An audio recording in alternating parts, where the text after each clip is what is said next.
High, கொத்தமல்லி தொக்கு இல்லை கொத்தமல்லி பொடி எப்படி பண்ணுறது பார்க்கலாமா? செம்ம டேஸ்ட்டாக இருக்கும். சாதத்துக்கு, தோசைக்கு, எல்லாத்துக்கும் தொட்டு சாப்பிட்லாம்.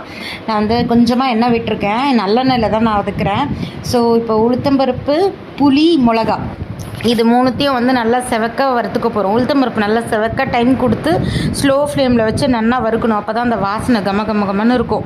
ஸோ இந்த உளுத்தம்பருப்பு, மிளகா, புளி நான் வறுத்தேன். இந்த சைடில் வந்து கொத்தமல்லியை நல்லா க்ளீன் பண்ணி வச்சுட்டுருக்கேன். இது வந்து இன்னொரு ட்ரிப்பு என்னென்னா, கொத்தமல்லி வந்து இலை மட்டும் எடுத்துக்காமல் நல்லா அந்த தோலோடு அந்த தண்டோடு எடுத்துக்கணும். அந்த தண்டு தான் அவ்வளோ டேஸ்ட்டாக இருக்கும் இந்த இதுக்கு, இந்த பொடிக்கு. ஸோ இதோட பெருங்காயம் ஆட் பண்ணி இது நல்லா செவக்க உளுத்தம்பருப்பு, மிளகா, புளி, பெருங்காயம் வச்சு வதக்கி எடுத்துட்டாச்சு.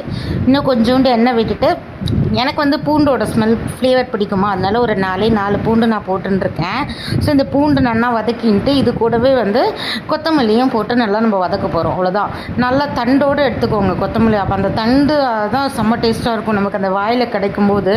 இது ரொம்ப நரன்னு தான் இருக்கணும் பொடி. ரொம்ப நைஸாக அரைச்சிட்டா தொகையல் மாதிரி ஆகிடும். அதனால் கொஞ்சம் நல்லா அப்படியே ஒரு நரன்னு நான் இது பண்ணிக்கணும். அவ்வளோதான்.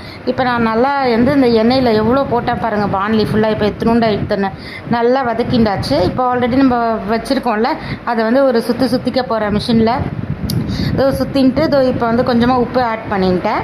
உப்பு ஆட் பண்ணிவிட்டு இந்த வதக்கி வச்சுருக்கோம்ல கொத்தமல்லி, இதையும் போட்டு ஒரு சுற்றிட்டேன். பொடி ரெடி. பாய்.